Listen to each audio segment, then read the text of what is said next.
Something that I think people maybe are only beginning to look at is establishing some kind of brain-computer interface. A brain-computer interface? Yeah, at the neuron level. This is for the budding entrepreneurs in the room who could take an Elon Musk idea and run with it. I mean, quite famously, Hyperloop was the idea that you had to give away because you just don't have enough time to deal with it. What are the other ideas that you have that you would love to see another entrepreneur just take on and go? I think there's a lot of opportunity in general in electrification of transport. So electric aircraft, I think there's a lot of opportunity there.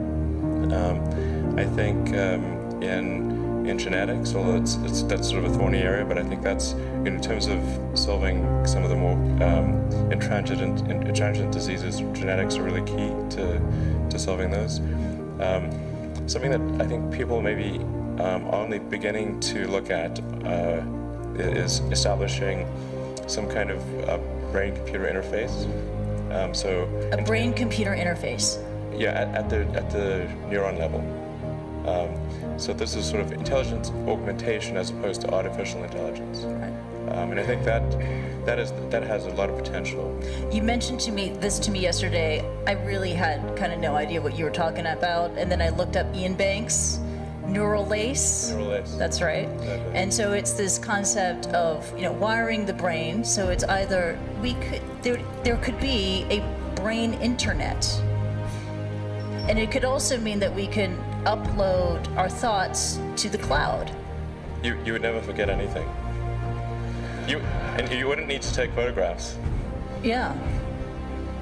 I know, it's incredible. I mean, you would never forget anything. You would expand your ability to process information, to remember information, right?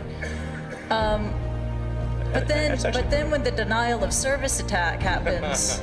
You gotta watch out for hacking. That could really be awkward. Watch out for that. But also, then I read it can also be used to fight degenerative diseases like Parkinson's too. Yeah, absolutely. Yeah. And I think it actually would be quite an equalizer as well, because I think the delta between it would sort of even things out. I think. You mean in humankind? Yeah, people would be. There would be no education disadvantage. Everyone would be starting at the same level. Yeah. So there would be no meritocracy. No, there would be meritocracy. There would be, but it would be the differences would be smaller. The delta would be smaller, probably. Wow, and you really welcome that kind of world. Welcome. You asked for predictions. Okay.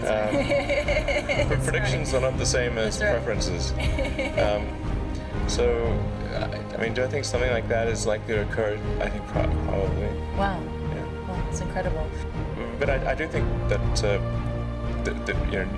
new great entrepreneurs are born every day, and we'll continue to see amazing companies get built. But I would definitely advise people who are starting a company to expect a long period of quite high difficulty.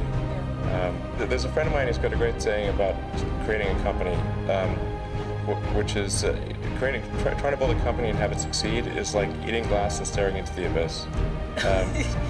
So, I mean, what tends to happen is it's sort of quite exciting for the first several months of starting a company, and then reality sets in. Things don't go as well as planned.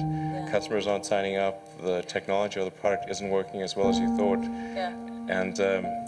And then that can sometimes be compounded by a recession, and it can be very, very painful for several years. But I mean, as long as people stay super focused on creating the absolute best product or service that really delights their end customer, like if they stay focused on that, if you get it such that your customers want you to succeed, then you probably will. Right. You have to focus on the customer, delivering for them. Yeah. Make sure if your customers love you, your odds of success are dramatically higher. Yeah.